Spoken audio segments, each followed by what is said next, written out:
Hi, welcome back, or welcome to my channel. I have been doing a lot of textured background preparation this morning, so I thought I'd film a little bit really about the different type of papers that I have used and have got, and what works best. I've been experimenting this morning with a couple of different papers that I've had for a while. Some work better than others for me and for like the type of print that I want off the Gelli Plate. So I use a Gelli Plate for creating textured backgrounds. I use a Gelli Plate for numerous things, but I like creating textured backgrounds with it. It's fantastic. There's loads of different ways you can use a Gelli Plate, and there's loads of videos. I think it's Gelli Arts or something like that they're on Instagram, potentially on YouTube as well, for creating lots of different things with a Gelli Plate. But I use it for creating textures is one of the things that I use it for. So I've filled up the rest of this sketchbook. This is the Pith Lumia sketchbook with lots of textured backgrounds this morning. This one I've layered about 3 over the top because I didn't like how the original one, then I didn't like the second one, don't really like the third one, but it's something that I can work on top of. I find the Pith sketchbooks really nice for pulling off the Gelli Plate. I could potentially do with getting maybe a larger one or just some paper like this. This paper's really nice in the Pith, but I like the size of the Lumia and the Cara. But basically I've just been pulling off a load of different textures using different colours. Love this. I've done a few of these. Quite into neon, back into neon at the moment. I went through a spate of being very into neon a couple of years ago, and then kind of not fell out of it, but moved on to other things. But I've gone back to it and I'm absolutely loving it. These bright colours. So that's what I've been doing this morning. That's in the Lumia, and very much the same in the Cara, which is the little smaller one. Where we at? So I love this texture. That's an older one. That's, oh, I've missed a page there. Might have to fill that up.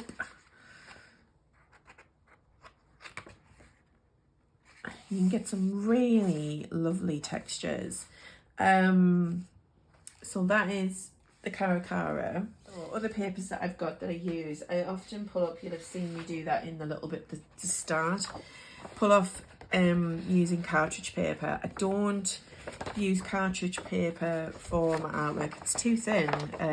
I forgot how many GSM cartridge paper is, but it's good for pulling off, like if you want to get rid of a colour off the Gelli Plate, if you just cover it and then pull it off with cartridge paper or thin paper, it tends to pull most of it off.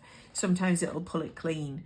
So cartridge paper is really good. And then obviously I stack these, I use these.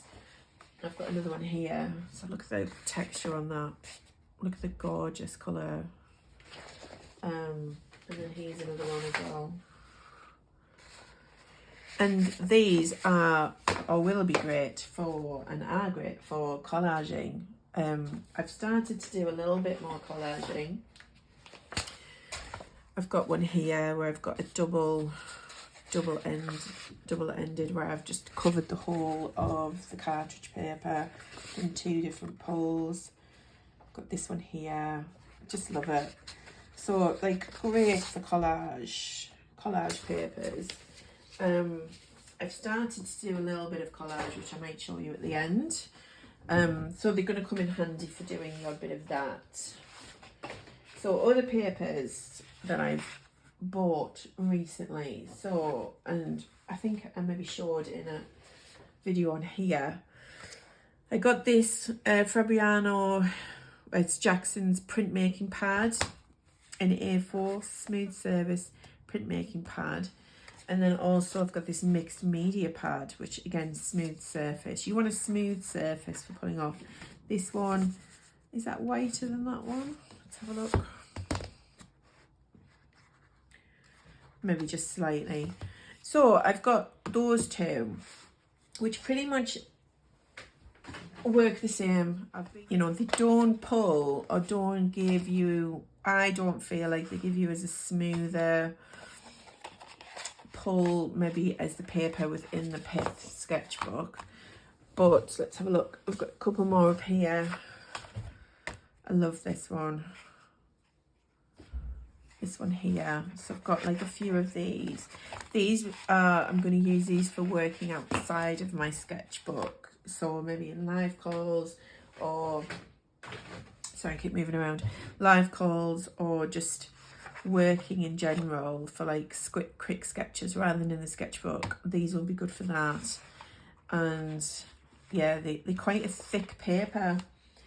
Oh, I really like this one. This is on cartridge paper, but I love this texture around here. Excuse any background noise. One thing that I did is I left this one on for too long, trying to pull it off, and the paper stuck onto the Gelli Plate, so I had to clean it really quickly because obviously you don't want it leaving lines and imprints onto the Gelli Plate because it can be susceptible to this. But obviously this one, I really love this and kind of wish I'd done this on something other than the cartridge paper because I love the colours and the texture on it. Then I had this, which I think I ordered in error from Jackson's. This is like a handmade, is it handmade? It's like like a mulberry paper, couldn't think of the word. So I've kind of seen what that's like to pull off. Not really, probably not the best sort of colour to be pulling off because it's very similar to the paper. Don't think I would use that again, but it'd be all right for collage, and I'll probably use that paper maybe for sticking a bit down and then drawing over the top of in my sketchbook. That might be something I might do with it because this is, I've got it here, I've just torn it up into smaller bits for storage. So that's that. The other type of paper that I think is really good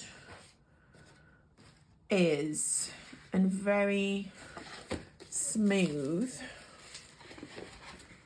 I've only got 2 of them and I've left this one on here, is this Jackson's, this is the gummed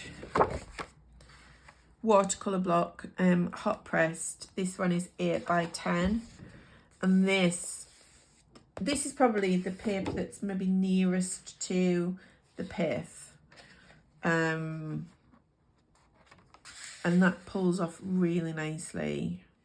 Other paper, and I don't know what type of paper this is. Again, I bought it with that paper that's like mulberry paper. This is some sort of printmaking paper. I don't know if it's Somerset printmaking paper. I've ripped it up because it came in a large sheet. Yes, it is Somerset. I've just seen the watermark on, like the imprint on it.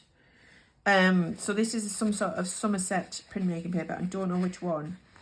This is okay. It's a bit like it's It's more flexible than this paper, which is of the A4 printmaking pad or mixed media pad. So it's a bit more flexible than that, and I quite like this here. It's similar to, say, the Jacksons or the Pith, with that one anyway. This one I've done like this whole page. I'm really into the neons. So this is again a large sheet which I've just ripped up. But sometimes when it doesn't pull very well like that, I'm not as keen on. It's still usable, but it's not my favourite. I kind of prefer it when it's more like this. More like that. So that's that. And then you'll have seen me use this at the end. This is like deli wrap. This is a Logan wrap paper, which comes in a box from Jackson's, a bit like deli wrap. And I was just experimenting with that, and I really like it. This will be great for collaging again. So this will go in my little collage pile. Very thin, potentially could leave marks on the Gelli Plate, so I was just trying to be mindful of not to leave it on there for very long, but I do like the texture of that. Okay, so I said I would show a collage piece. I don't think I've shown this on here. I think I put it on Instagram, but this is a collage piece I did using Gelli Plate textures. This is the hot press Jackson's watercolour paper that I showed, that I did the textured background onto. And then I've used Gelli Plate textured cartridge paper to do the mountains here, the moon, the polar bear, the trees. But then when I've stuck them down, I've then worked on top of it with mixed media stuff. So oil pastels, pencils, etc. So it's a bit of a mix, but I really like how it turned out. There's room for improvement with anything. Like, it's all very similar tonal like this in the background, so like that's one thing I would change. You can't really sometimes distinguish the trees from these mountains, but I like the textures that you can get in creating the scene. So it's something I want to incorporate a bit more, and we'll just see where it takes me. But yeah, this is how I've used some of the papers. I'm going to leave you there. I'm going to fill that random page in my sketchbook, finish off, and thank you for watching, and I'll see you in the next video. Bye for now.